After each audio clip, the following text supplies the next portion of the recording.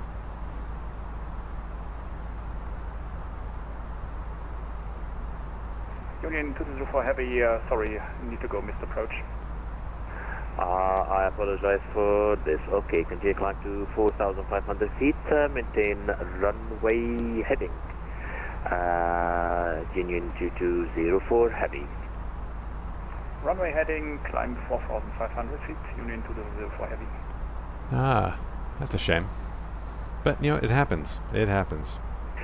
Union 1625, continue descend 4,500 feet, QNH 1021, to be leveled by Charlie Victor Oscar. 4,500, 1021, to be level, was that Sierra Delta? Charlie Victor Oscar, sir. Charlie Victor Oscar, the Cairo VOR. Oh yeah, 4,500, the Cairo VOR, Union 1625. Union 2204 Heavy, turn left heading 140. Left heading 140, Union 205 Heavy.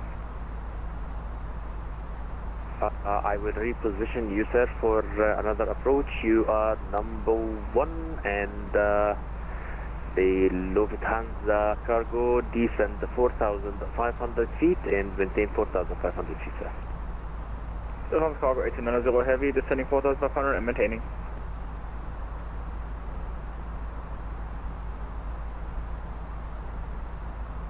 East Air 205, you are flying to the east. You should be flying on an odd flight level. Would you like to choose 310 or 290? The residual is 5 we can flight level 310. Roger that, East Air 205, you are clear to Hurghada Vafla plan route, flight level 310 is approved. Expect radar vectoring after departure runway 23 center and squawk 2313.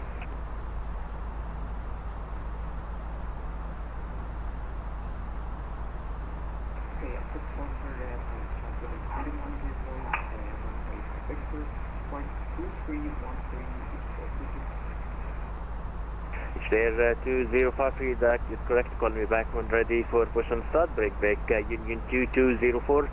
Further left 050 descend 2,500 feet. Turn left 050 descend 2,500 feet. Union 2205 Heavy.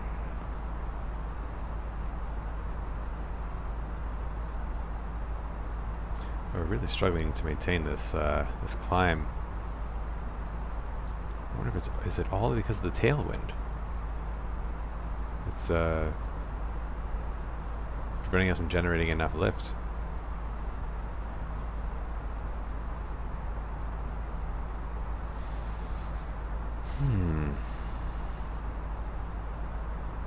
Still a little suspect of this Rex weather.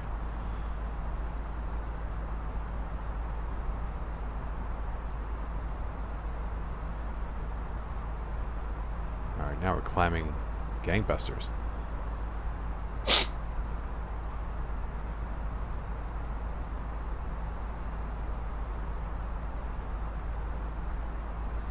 Alright, I think we'll make it to climb altitude.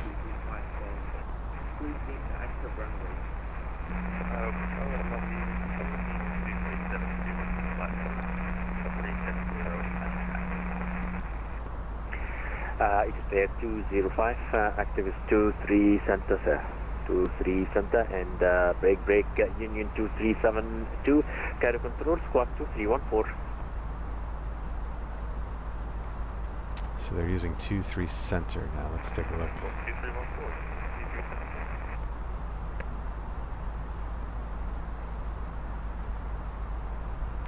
Control Union 2274, I am back with you. 2274, welcome back, sir. Break Union 1496. Continue descend to flight level 060. Continue descent 060, Union 1496. So I've never actually And heard that. Union 2204 heavy. Confirm you are on 2500, sir? Descending to, I'm at 2700 to 2500, unit 2204. Thank you, thank you. Continue descent 2500, Union 2204. Descend 2500 to 2204.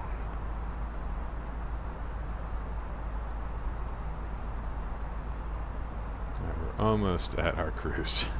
Jeez.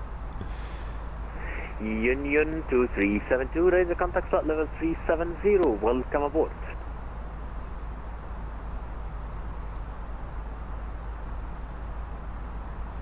Union 2204, turn left heading 315.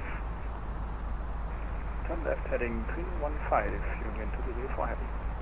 Lufthansa Cargo 8290 heavy, left heading 315. Lufthansa Cargo 8290 heavy, left heading 315. Alt star. So close. Alt cruise. Finally.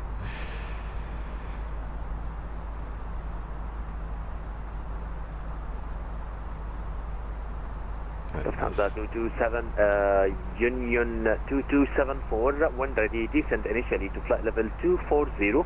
Expect radar vectoring RS23 center at Cairo. Descend 240, expect A39nx, 2377, 2274.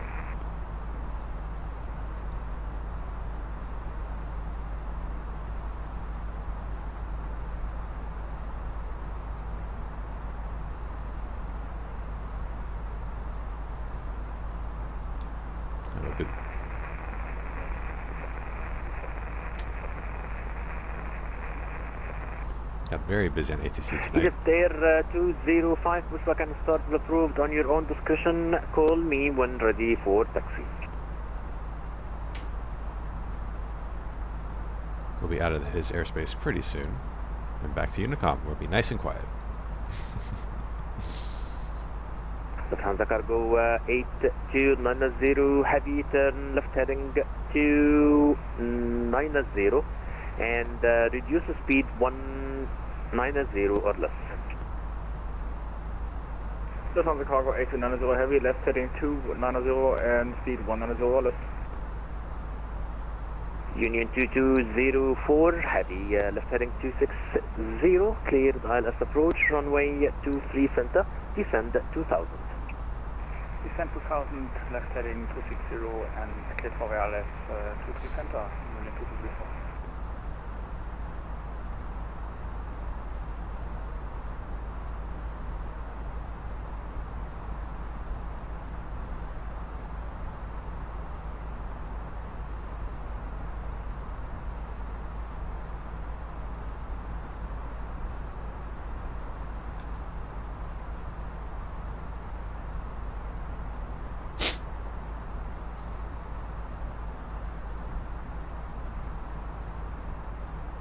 To 204, you may descend also 1,500 feet. Descend 1,500, 204.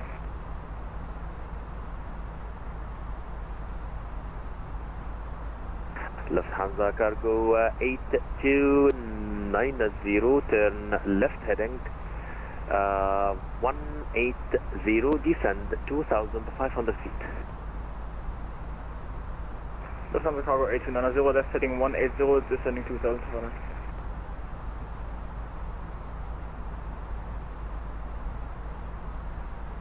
Okay, a lot of weird anomalies here with speed and altitude. I'll turn the seatbelt signs back on in case that's real, but this feels just buggy to me.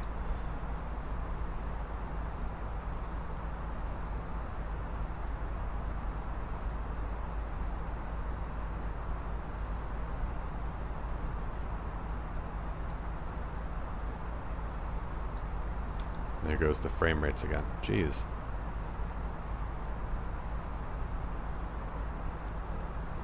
To 204 heavy, confirm established, sir. Affirmative. Thank you, 2204 Heavy, surface wind is 30005 knots, runway 23 center, clear to land. Report runway vacated.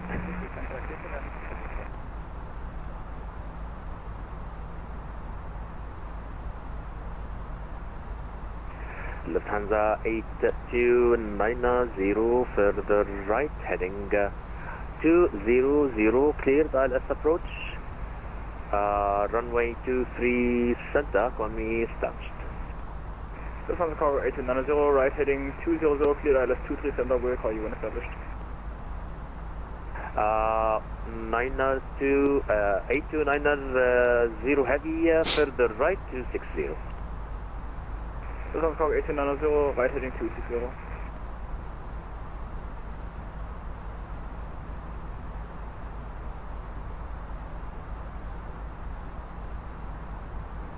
Union 1625 after crossing Charlie Victor Oscar, maintain present heading. Same present heading after Cairo VOR.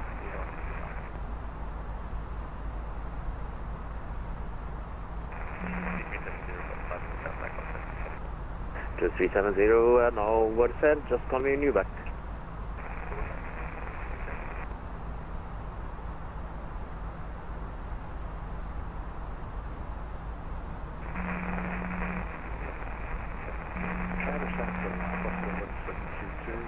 Joining downwind runway 22 and Foxtrot intersection. Buffalo 1732, thank you. Cleared for the visual runway 02 at Luxor. Call me back on final. Clear visual approach runway 02 Luxor, and we'll report back on Buffalo 1732. East Air 205, taxi to holding point Tango runway 23 center via Delta left Sierra and Tango QNH 1021.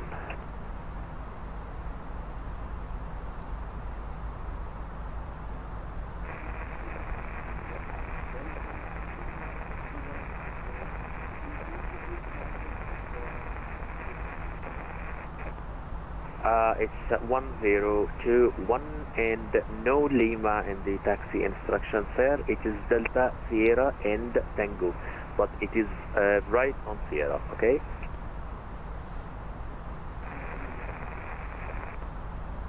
Lufthansa Cargo 8290 heavy, confirm you established on the localizer. Lufthansa Cargo 8290, we're established.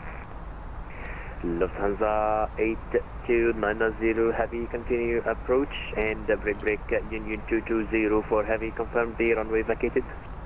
Runway vacated. 220 for heavy, welcome to Cairo, squawk mode standby, taxi to stand of your choice and Lufthansa 8290 heavy, clear to land, runway 23 center, wind 30005 knots. Lufthansa Cargo 8290 heavy, runway 23 center.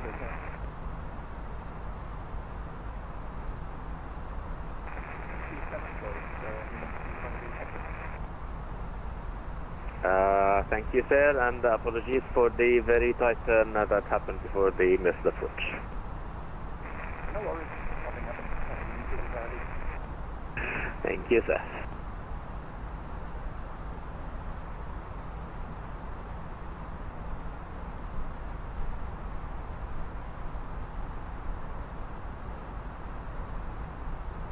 Is it Air 205, hold position, I'll call you back for the resuming taxi.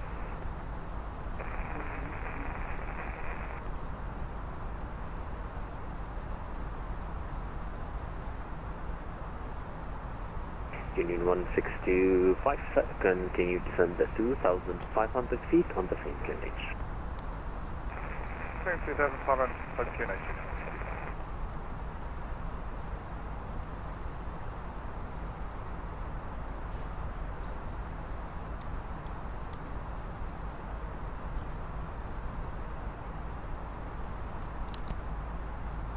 Union 1496, continue descend 4,500 feet. Location HS Carros 1021. 4,500 feet, QNH 1021, Union 156.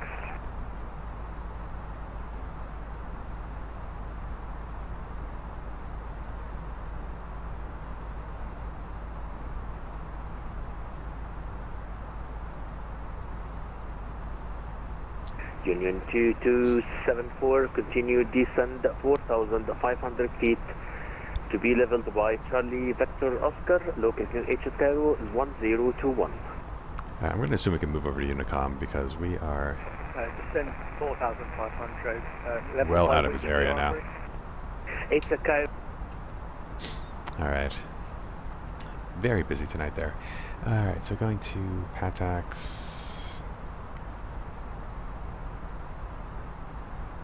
50-mile DME. Okay, that looks good.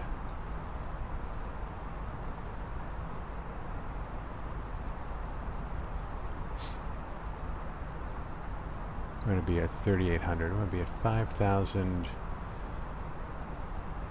Oh, we want to be at, yeah, 5,000 at Patax. So let's get that in there.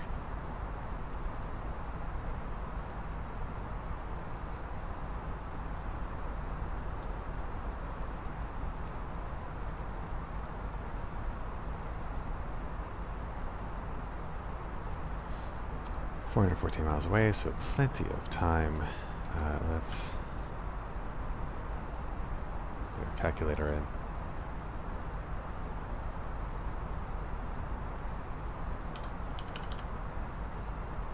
So do 115 nautical miles for our descent.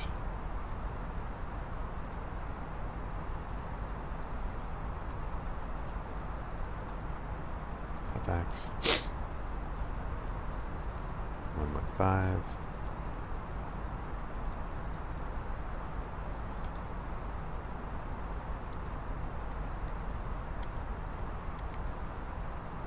It's too far away to... Oh yeah, we can see it coming up there. Oh, there we go. Alright.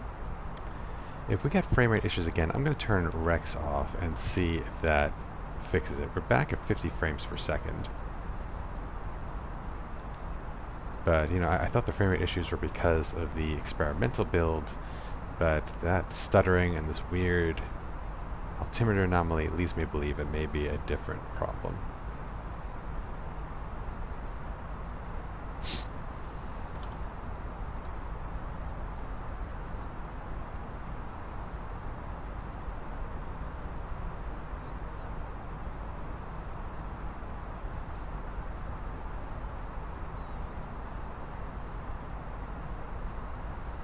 Alright, well, it's going to be probably pretty quiet for the rest of the flight now that we're out of Cairo airspace. I don't see a lot of traffic in this area. I think we'll be the only airplane at this airport. I see Dubai's online, but we won't be going there today. But maybe they'll be online when we do our next flight. And then we'll be able to do an ATC approach for the first time in a while.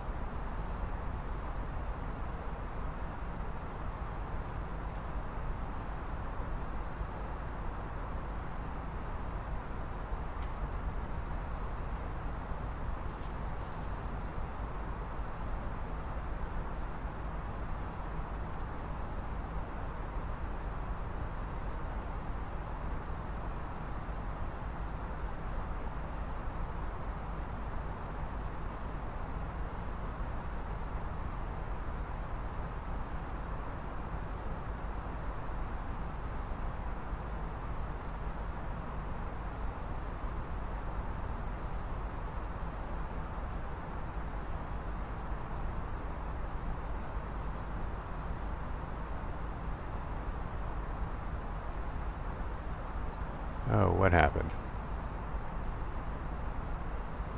Connection lost. Connection lost to what?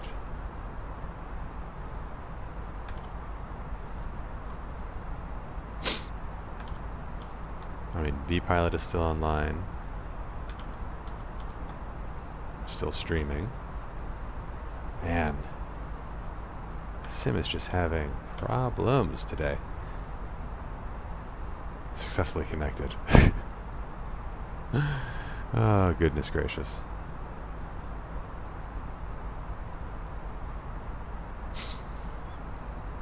Alright. We're just about 40 minutes out. I think we can start our arrival preparations. you noticed before I was looking at the arrival charts just to kind of get our descent point programmed. But now let's take a closer look at this approach. So I've decided to take the ILS runway 15 approach because I didn't want to have to do a VNAV approach since this mod is not really ready for VNAV, and the wind is out of 10 degrees. So this will give us a bit of a tailwind going into this runway, but it's not significant enough to per the parameters of this plane. I think it can handle a tailwind of like up to 15 knots. So that's why we chose the ILS instead of what the flight plan was. If ATC was covering this area, we probably would have made a request for the ILS, yeah, or they maybe would have vectored us in. I don't know. In any case, we'll be traveling to Patax, and we'll be at 5,000 feet, and then from Patax we'll get down to 3,800 for the, looks like the initial approach fix there. And it looks like the glide slope starts at 4,000. So how do we interpret this, friends? How do we interpret this?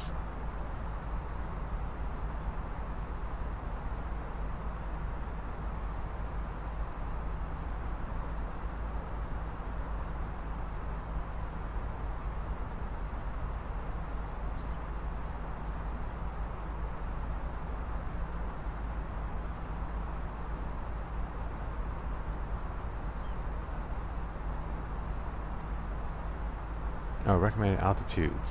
Oh, that's for the localizer with the glide slope. Ouch.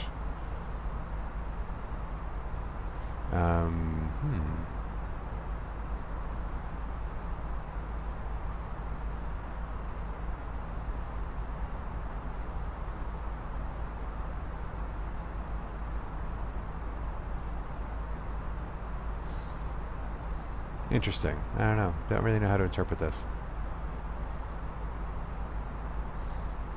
But here the glide slope clearly says 4,000. We can go as low as 3,000. Let's see, what's the Patax, Midri. So that's where we're supposed to hit the glide slope. But here it says 4,000. So let's fly per the constraints. Let's get from 5,000 to 4,000, intersect the glide slope, and then head down from there.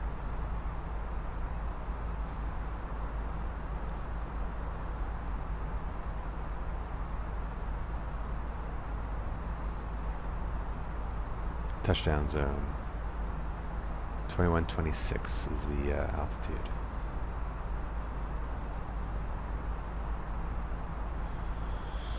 Alright, so pretty easy straight-in landing, assuming the ILS works.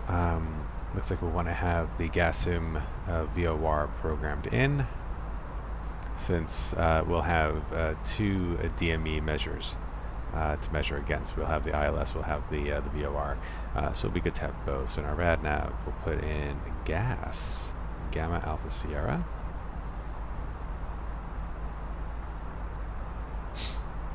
Oh, the ILS frequency is not in there. Interesting. I mean, maybe the data for this airport is just not great, but let's go ahead and put the frequency in ourselves. So, India, Golf, Alpha, Sierra.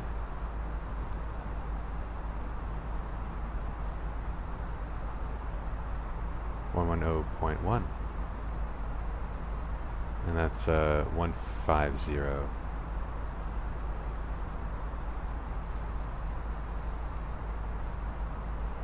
Format error. I don't know how to format the course direction. Is it in 150 for inbound? Oh. In 150. I didn't like that either. I-150 for inbound. T-150 for towards.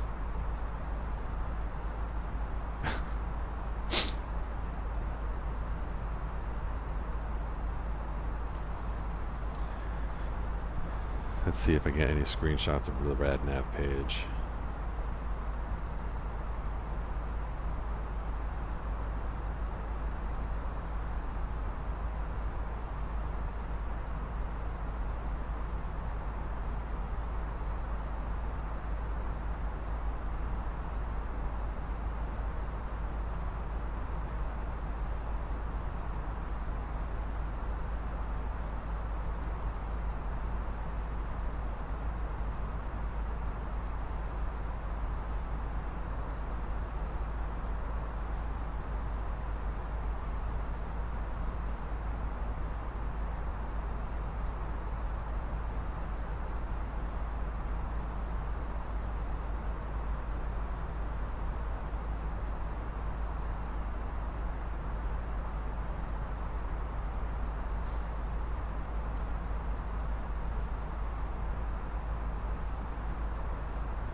I see F as a prefix.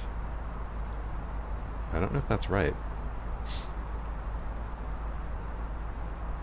Let's see.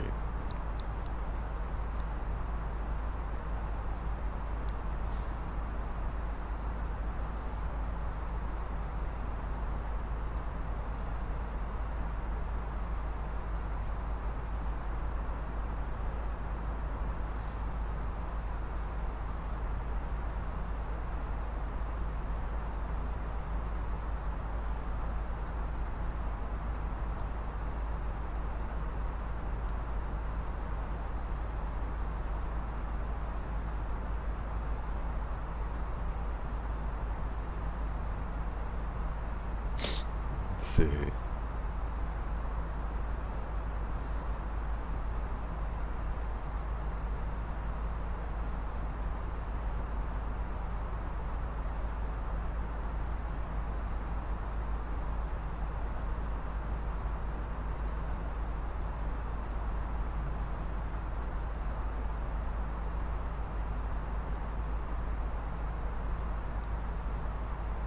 Alright, let's try that and see what we get.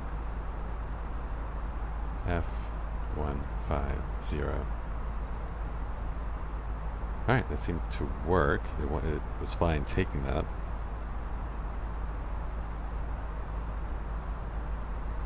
We tried T, which would be the opposite.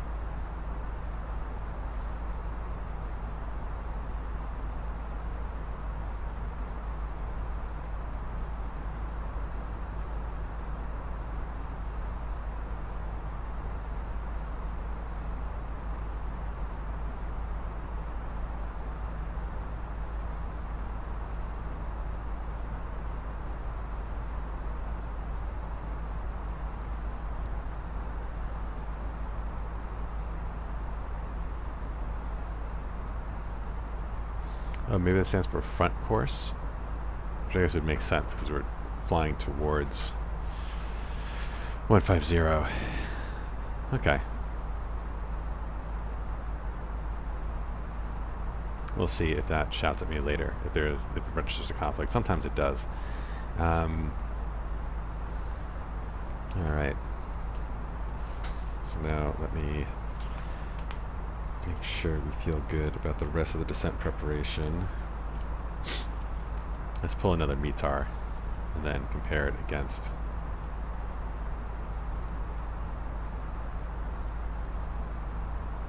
send.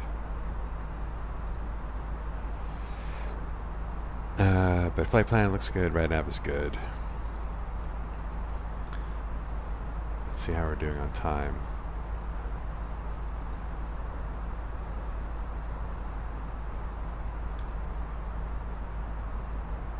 There's the frame rates again. Let's stop weather synthesis. Does the frame rate improve? It does, instantaneously, so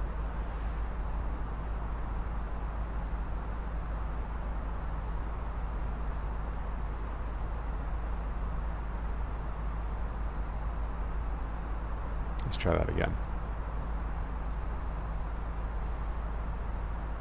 Weather engine status active.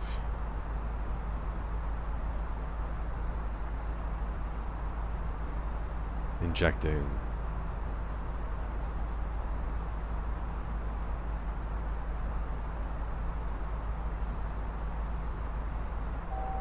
completed. Oof, oof.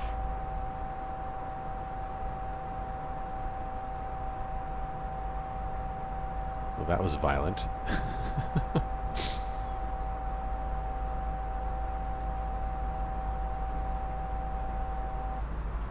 Alright, we're back. Check those frame rates as we go. But yeah, it seems like Rex was the culprit, so we'll have to maybe play with some settings there.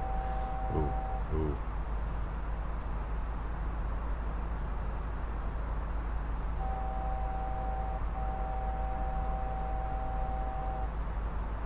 What is happening?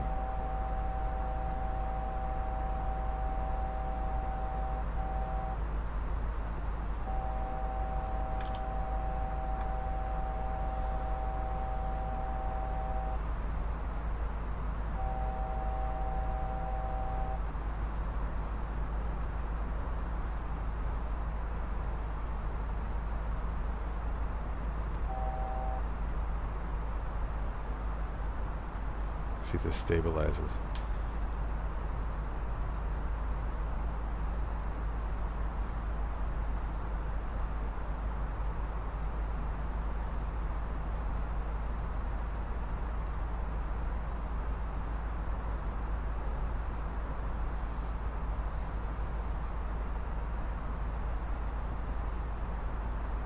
All right, well, let's check that METAR message.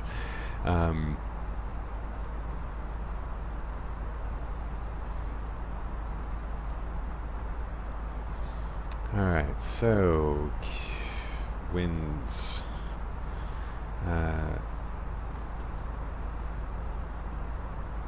So winds 10 at 5. Good visibility, few clouds 4,000, temperature is 12, and 11 dew point, QNH is 1018.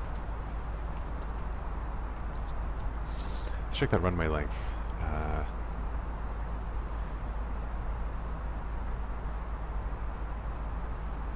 3,000 meters.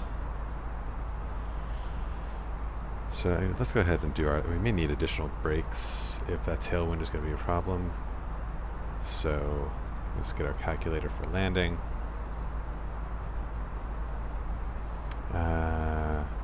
Oscar Echo Golf Sierra. Get METAR.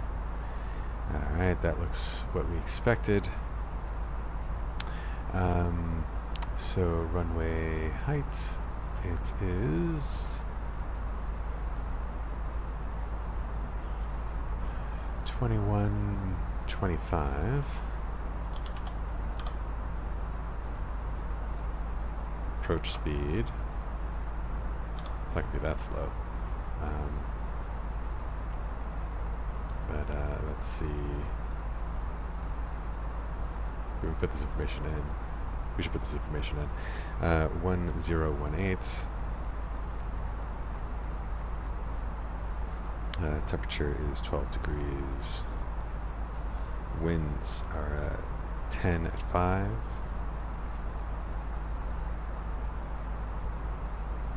Transition altitude.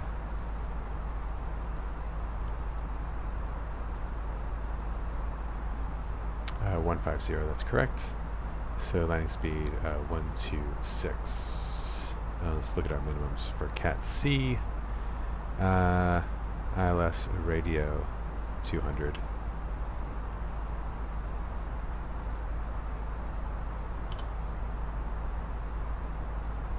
Alright, so approach speed, what was it? 126.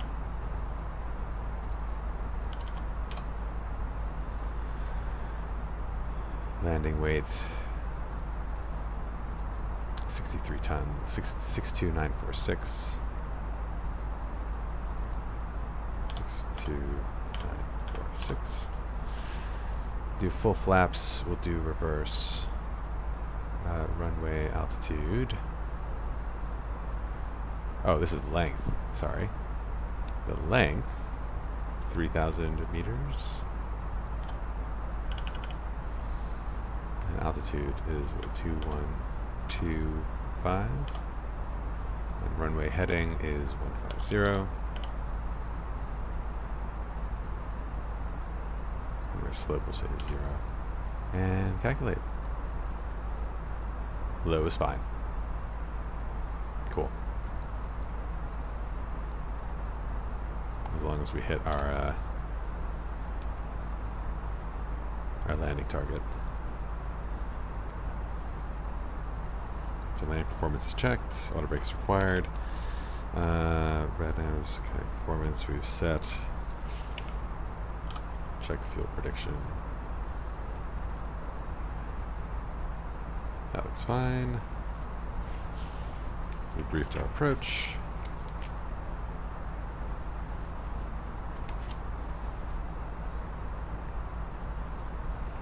See how we're doing on getting closer to descent point. That is a crazy tailwind.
Pretty turbulent.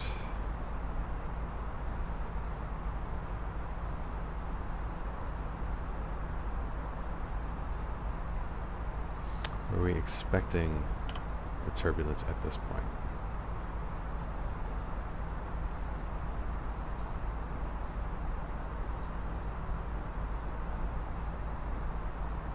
We're expecting at Nagip.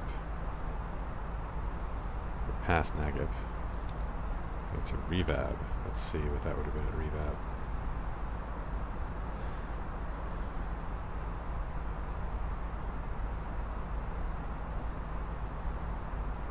So it's still coming up.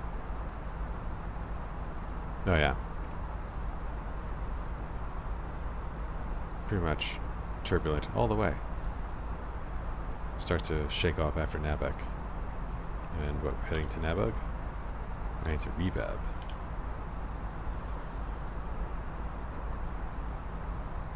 Oh, okay. It should be better by now.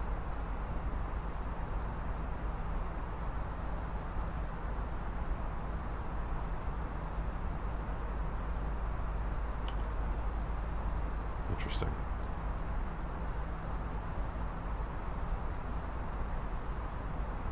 I mean, we could just be seeing weirdness with the weather.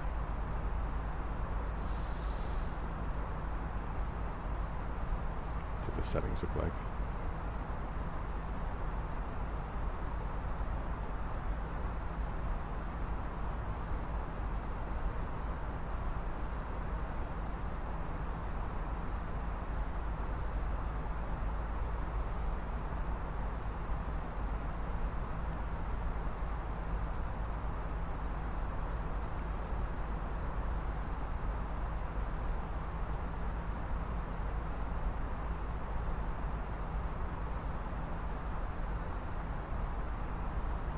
Ah, here it says 4,000 to glide slope intercept.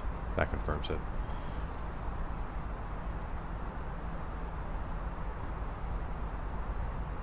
Alright, so once we cross Patax, we'll descend to 4,000.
We are getting closer to that top of descent.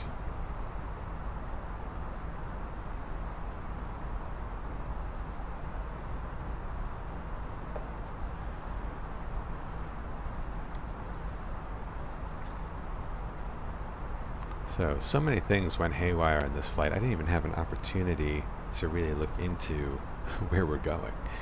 Normally I like to read up on the airports we visit and see if there's any interesting stories. So let's look up this airport really quick. Oscar Echo Golf Sierra. It is the Prince Nayef bin Abdulaziz International Airport. Hopefully I pronounced that somewhat correctly. Formerly the Qasim International Airport. It's an airport serving Riyadh, Saudi Arabia. Primarily serves the northern provinces of the kingdom. International routes are limited to 6 countries: UAE, Egypt, Azerbaijan, Bosnia and Herzegovina, Pakistan, and Turkey. So we are doing a realistic flight then. We're going from Egypt to this airport. Established in 1964.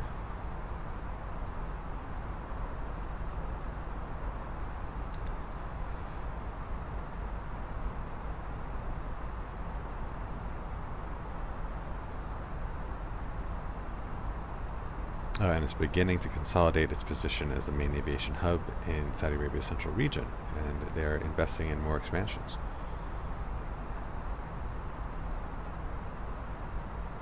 And that's really it.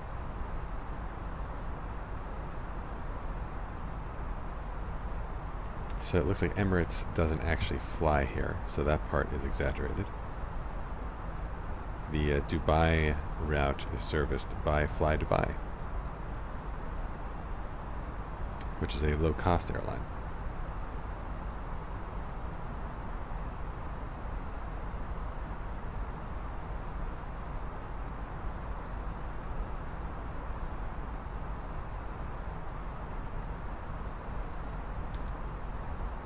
Pretty large metro area ahead. Let's see.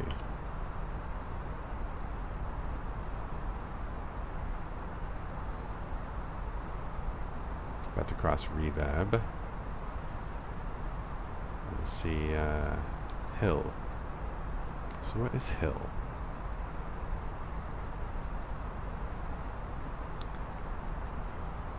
Let's see here, let's go to the world map.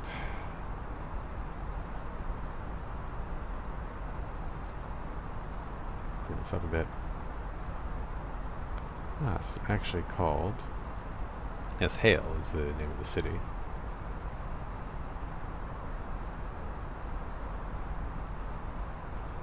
Looks quite large.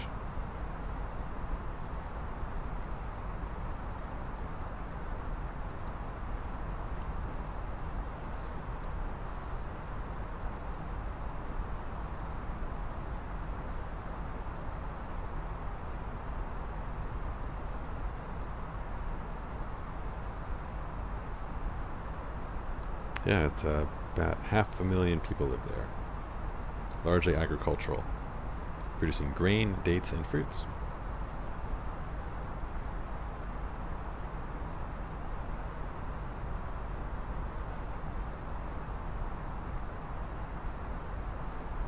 And it's the largest city and capital of this province.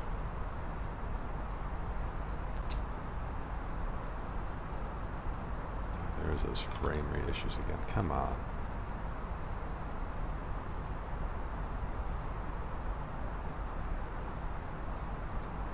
And Rex, if I turn you off, what happens? Amazing. There has to be a setting here.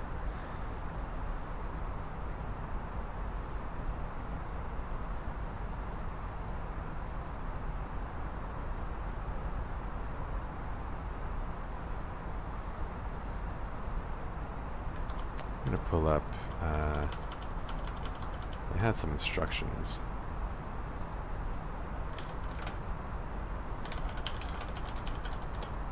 On which settings to change if you're having issues with frame rates. So let's see. Here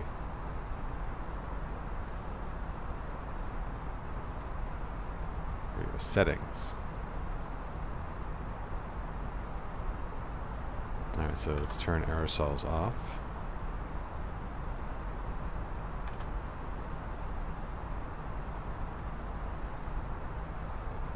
Do instant weather load.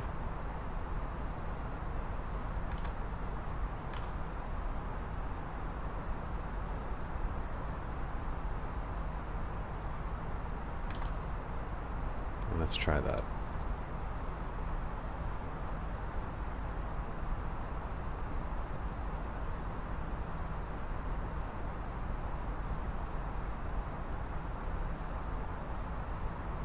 Injecting.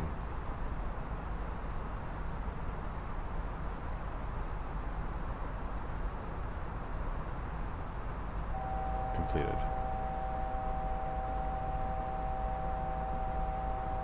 There are those transition issues. We're going to start a descent soon anyway, so I'm not too concerned.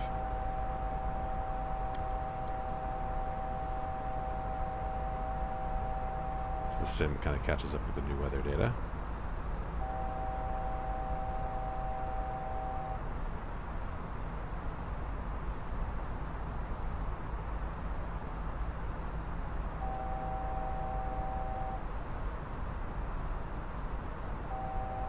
Let's get ready to go down to 5,000.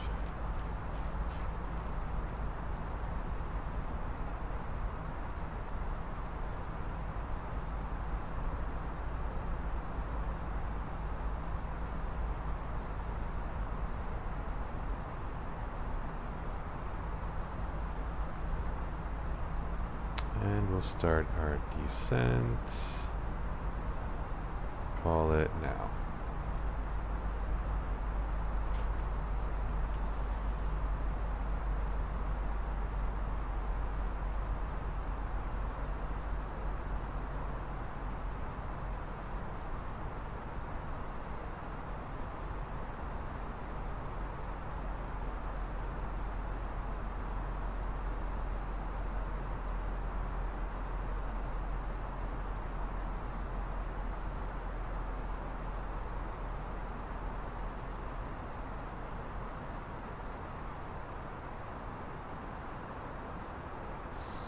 We'll have to, maybe after the stream I'll look into the Rex frame rate issues more deeply. It definitely seems to be like as soon as I turn it off, the frames just go back to normal instantaneously. I don't think it was the experimental mod.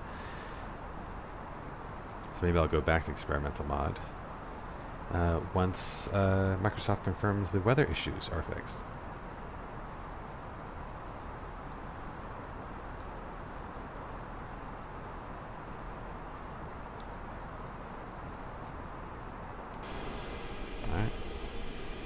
There's the area of Ha'il. That's how I pronounce it. And our destination is somewhere out there in the distance.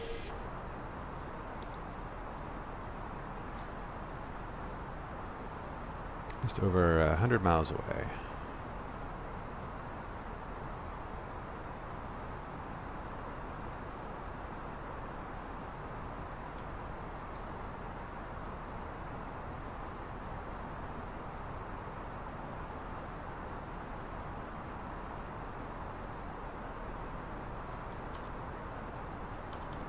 Looking to see if that controller ever handed me off. I don't think he did. Because if I missed the call, he would have tried to call me again. And at the worst, he would have messaged me. But I got nothing. I think he just got so busy, he forgot that we were leaving his airspace. If I was going to another controlled airspace, I would have called in and requested a frequency change. But since we're going to Unicom, I didn't want to bother him. He seemed really busy.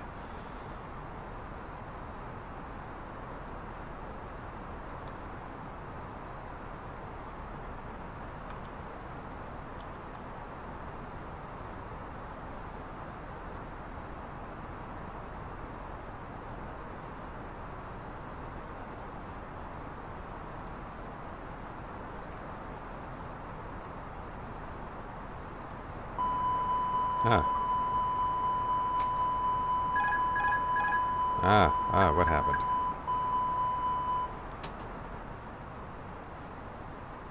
I am not going to mess with that.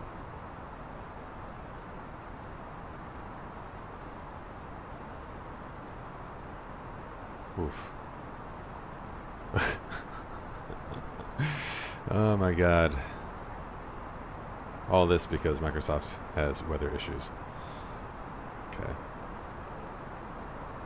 Back on our descent path.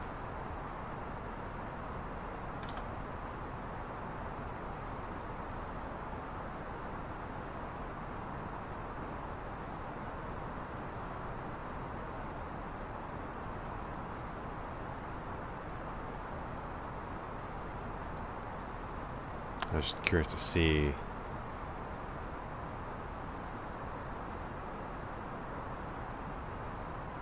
if I could see where the mod was injecting data.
I'm guessing that's our destination over there.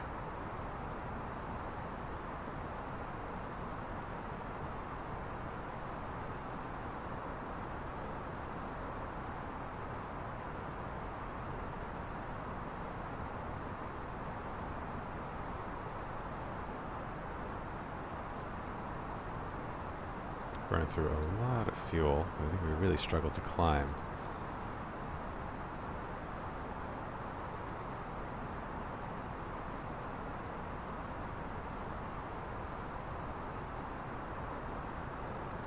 Oh, it's no longer calculating a fuel prediction.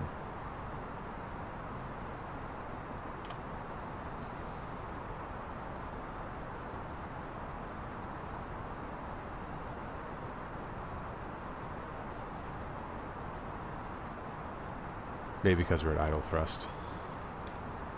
Yeah, it probably takes current thrust inputs to calculate. If we were giving power, it'd probably have an updated prediction for our destination. So once we get to our next altitude, we'll probably get another fuel prediction back. But I mean, 3,800 kilograms, that's definitely more than enough for the rest of this flight. It's just I wonder if that burned more than was expected.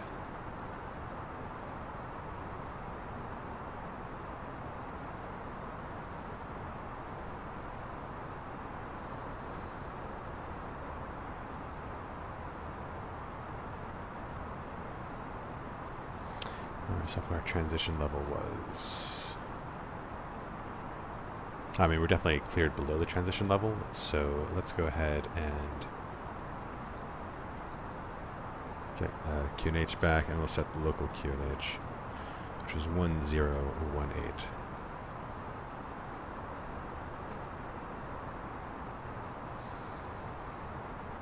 Oh, 18. There we go.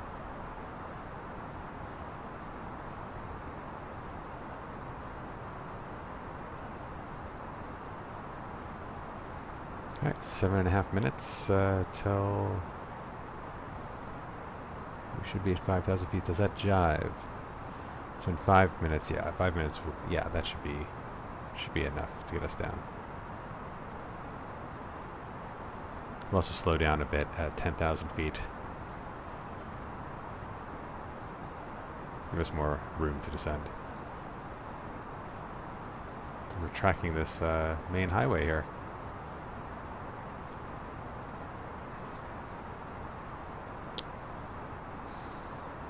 Yeah, frames have been much better since I changed that setting.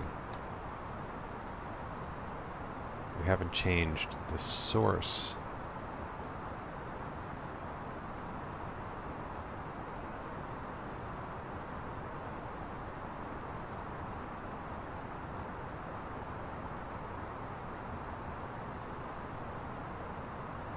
Just keep an eye on it.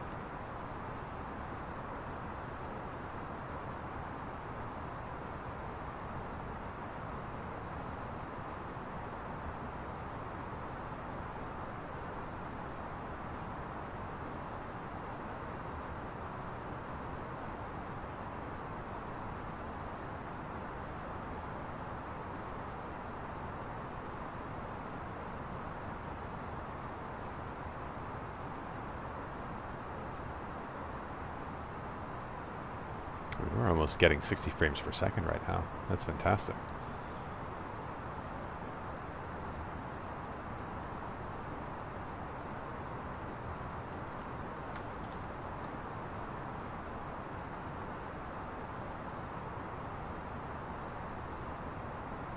And we did update weather. We're now using weather from our destination, which has a few clouds at 4,000.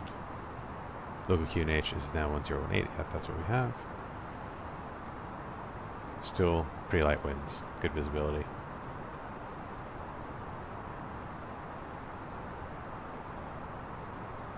So I can kind of see clouds in the distance there.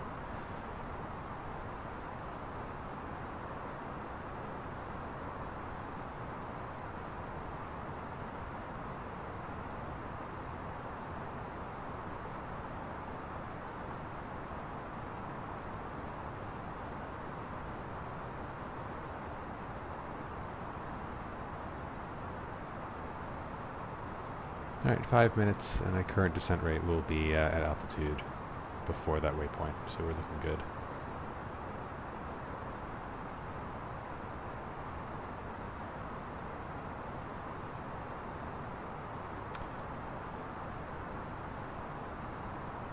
The Barrow altitude of the ground around here is about 2,000 feet and change, so we're actually a bit closer to the ground than what the altimeter is indicating.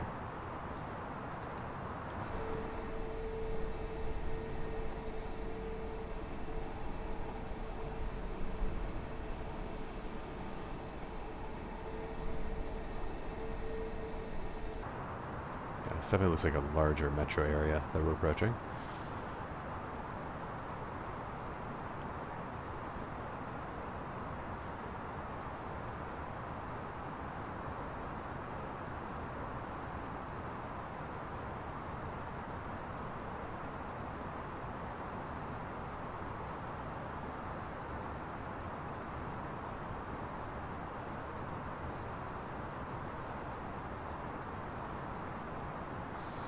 Alright, we'll get a head start on 10,000 feet checks.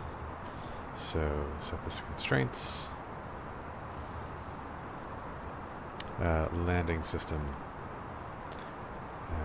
Nav accuracy. So make sure I know how to check nav accuracy. Sorry, data. No, it wasn't there. Or is it? Oh, accuracy high. That's where we check it. And then landing lights are set. Seatbelt sign is on. Rad navs are selected and identified. Engine mode is norm. ECAM status. Check. QNH is set, so approach checklist. Briefings confirmed. ECAM status is checked. Seatbelts are on. Bow ref is set. Minimums are set. Engine mode selector is normal. Approach checklist complete. And we're slowing down now at flight level 100, 10,000.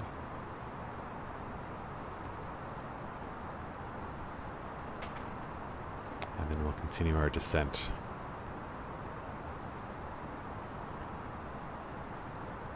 Once we bleed some of this airspeed off.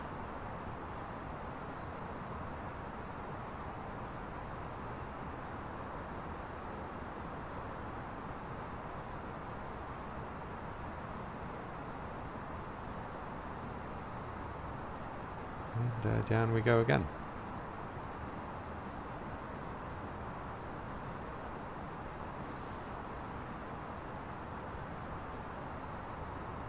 So 3 minutes will just make it to that flight level.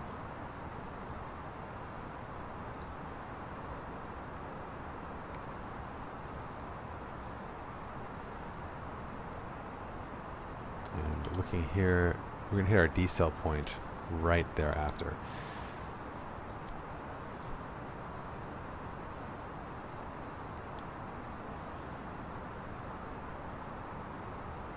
Yeah, so because we are getting kind of close. We just picked up the ILS. Tracking 26 nautical miles. So we may need to use some speed brake to help us get configured well in advance.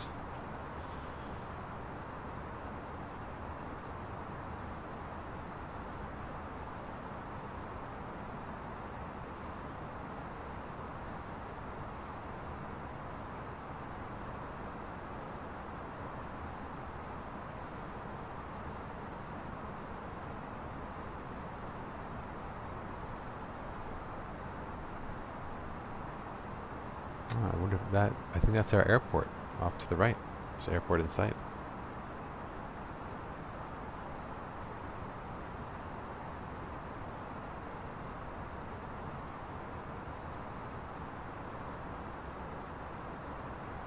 We call it Prince Nayef traffic. Is that our call?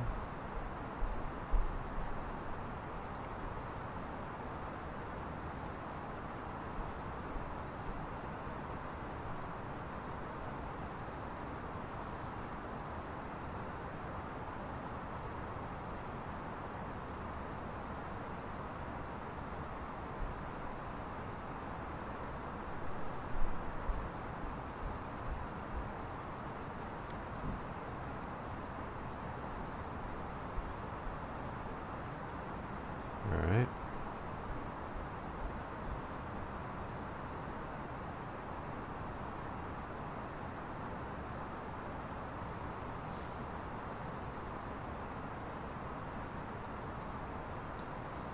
Let's go ahead and activate that approach phase.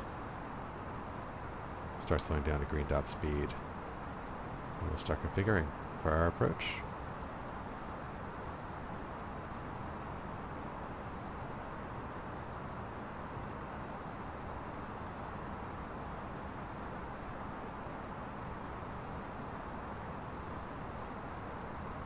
Apply some speed brakes up as down.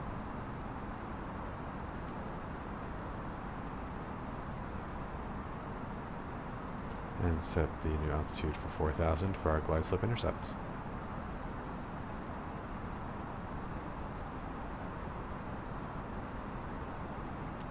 Approach phase autopilot 2. Loc star.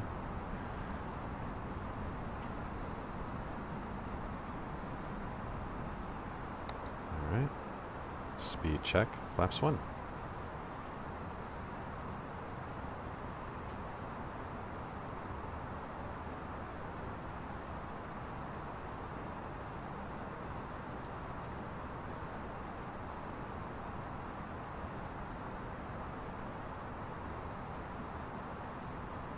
Loc star.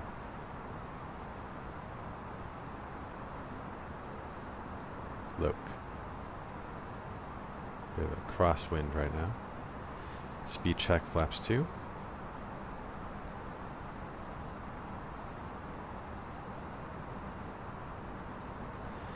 Gear down.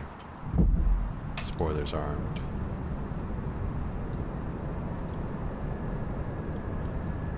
Nose lights on.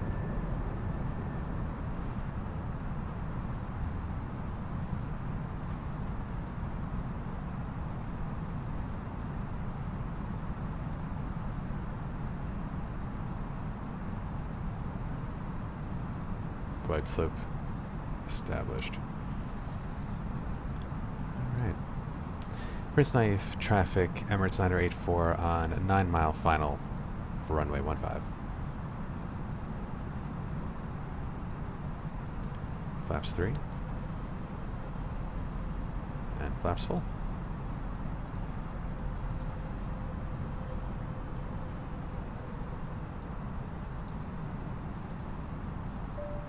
Flight attendants, please prepare for landing.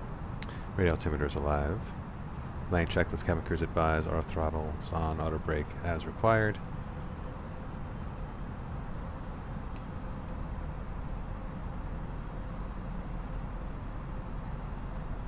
Alright, we're looking good for this landing. Love to see that crosswind bleed off a bit, but we'll see as we descend. What's our go around altitude? 4,000, so we're already set. Great.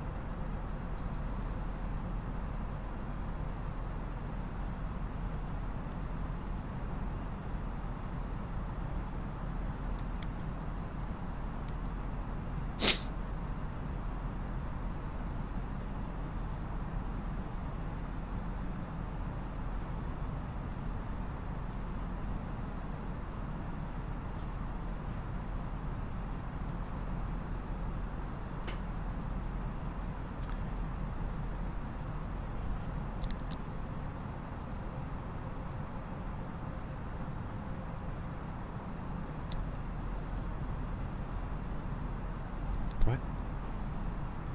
Oh.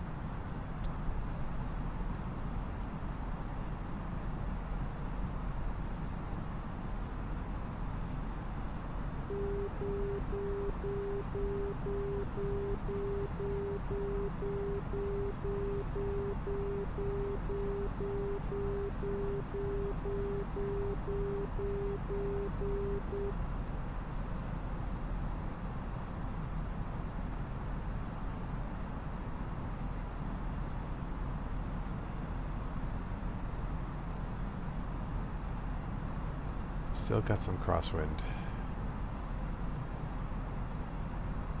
1,000. 1,000.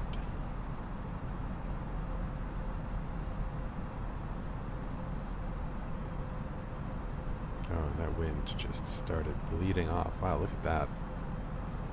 I don't know if that's realistic, but that's what's happening.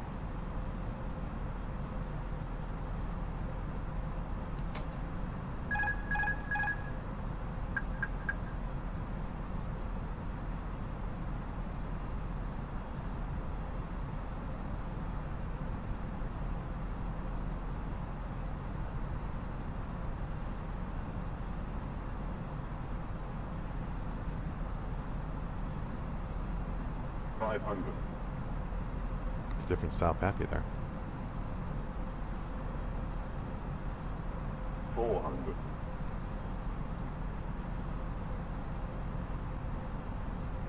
Sinking a little bit. 100 above. 300.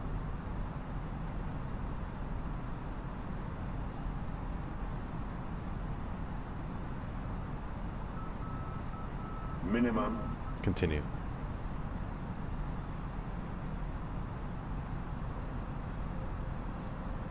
100. 50, 40, 30, 20. Retard. 5.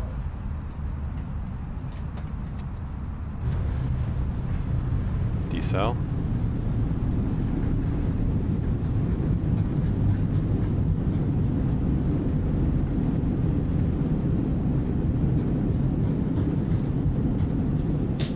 Knots.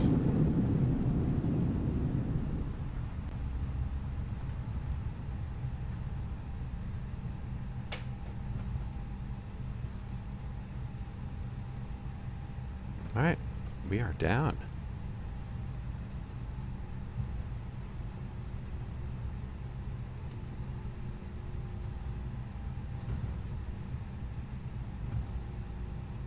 Turn off here.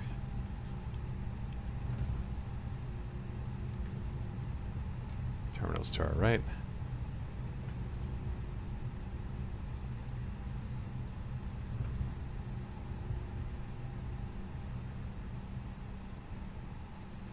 I went a little too fast. I want to brake too hard.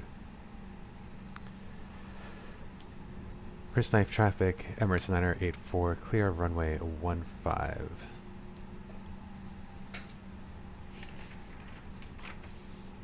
All right. Let's do our after landing checklist.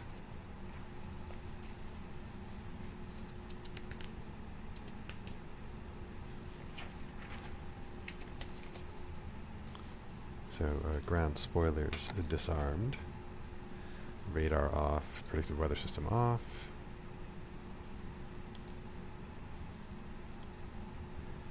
Engine mount selector norm, flaps retract, TCAS standby.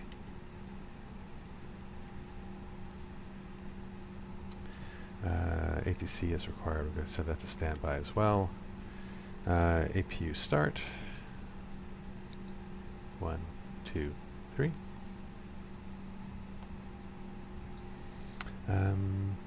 Anti-ice is required, brake temperature check. Wheels.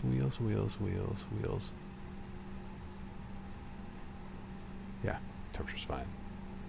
Alright, after lane checklist, flaps retracted, spoilers disarmed, APU started, radar off, predicted weather system off, after lane checklist complete.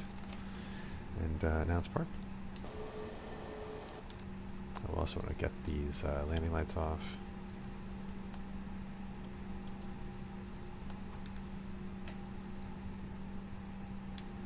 And get these strobes off. Alright, let's roll.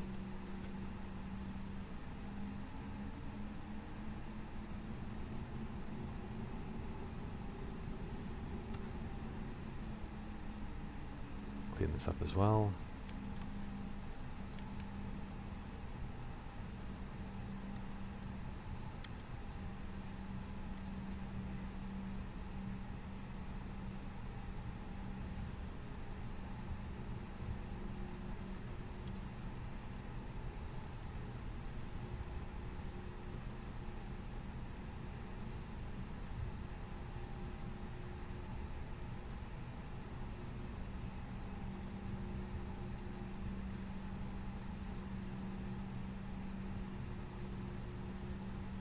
Pretty narrow taxiway.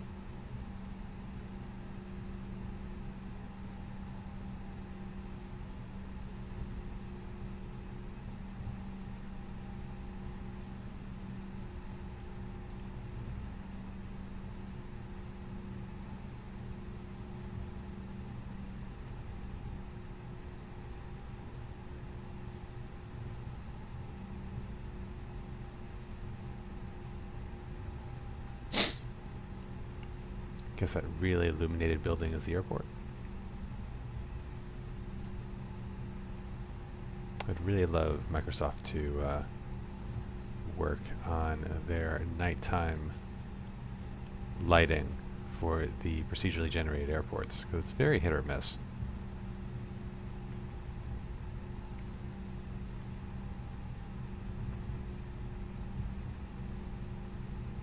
We don't want to park in the Royal Apron.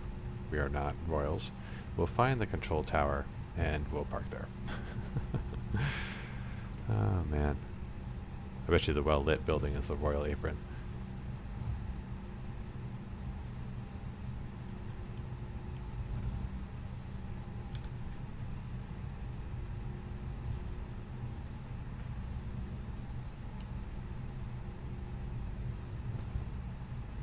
Yep.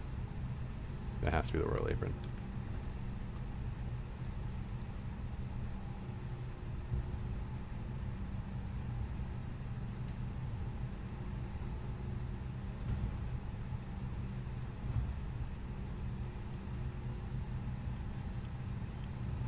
Alright, so I'll probably take the next available turn off. I guess it's going to be this one.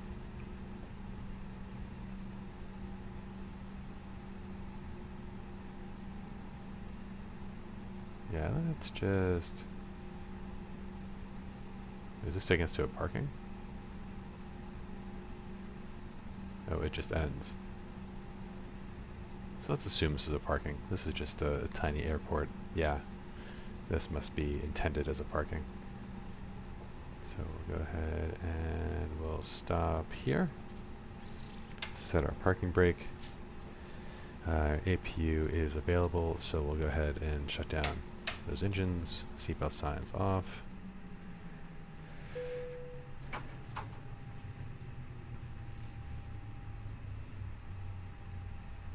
Alright, we'll set the beacon off.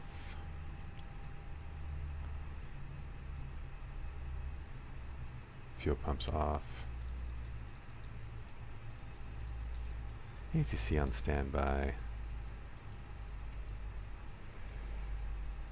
Parking checklist APU bleed is on. Engines are off, seatbelts are off, external lights as required. Turn these off. Parking brakes and chocks is required. Set. So we will now secure the aircraft. So parking brake is on. Go ahead and shut down our aiders in reverse order. Exterior lights off. We'll keep nav and logo lights until we're done. Actually, we'll just do it now. APU bleed and master off. You don't have external power, so that is the last thing we'll do. So we'll just go ahead and clean up the rest of the flight deck. We get back to a really nice cold and dark state.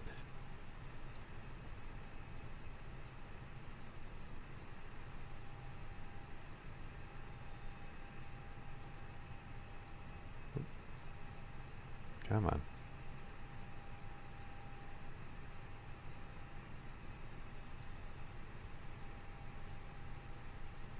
There we go.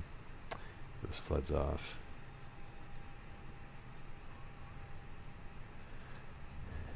Alright, that all looks good down here. Oh, we're still in ignition. We've been in ignition mode the whole time.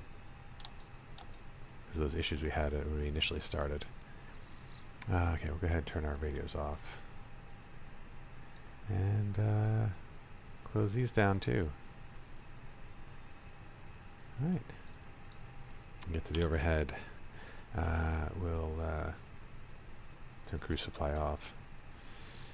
And get these lights off.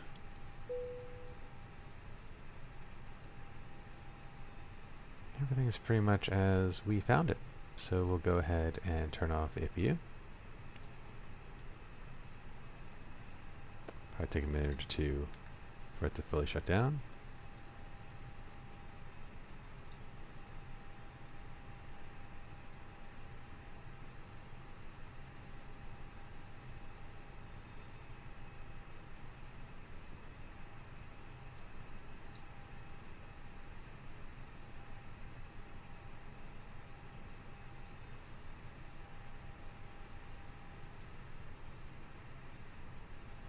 We're having, I think we were having, oh, there we go. Yeah, so that does work. Great. Now we're in battery power. We'll go ahead and get those batteries off. Oh, and turn that light off. And now we're back to cold and dark, and we have made it to Saudi Arabia.